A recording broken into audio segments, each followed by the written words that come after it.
Naalala ko nung nainom siya sa Pinas. Tinawag na ako. Galit siya sa akin kasi nga daw pinangalan ako ng anak ko na sabi ko sa anak ko, Ering, huwag yung mag-aaway ng kapatid. Ganyan yung si Papa na kahit hindi nga naman yung magkapatid pero grabe yung tulong nila pag mahal na. Hindi ko alay na nagalit sa akin na sa akin na ikaw pati ano yung pinagkakalat mo na gano'n na hindi sila mo naman nadama ko yung Fernan na ayaw ko lang yung na gano'n na mapinag-usapan kung ano yung meron siya. Pero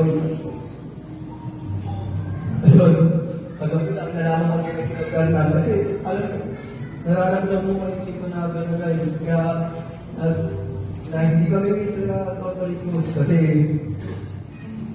nararamdaman ko na stricto kasi yan dito ko eh. Ayun, gusto na tama natin ang mga ginagawa, mga gano'n.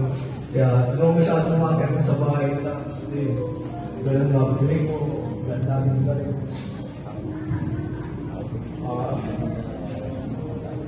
Ang dami naman po kasi akala ko puro ano yung nakikita mo sa akin. Kagabi ko na naman Fernan na sa akin nga ng magkakapatid. Ako daw yung Fernan. Pinakagwapo. Ako daw yung pinakagwapo pala. Hindi ko akalain na ganun yung sasabihin niya sa Fernan. Nalaman ko kay Fernan. Kasi alam pero Wala ka naman. Hindi sinabi ng tito mo yun. Sinabi ng tito niya yun. kasi Hindi na tingin ko. Kasi mata namin ni tito niya pa rin. Alam yan.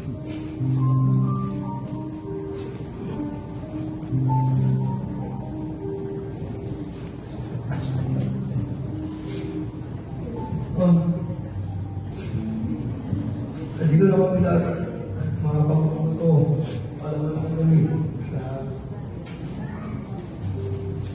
mahal ka namin ito. Maraming salamat sa mga tumulong sa dito ko, sa ospital, hanggang dito.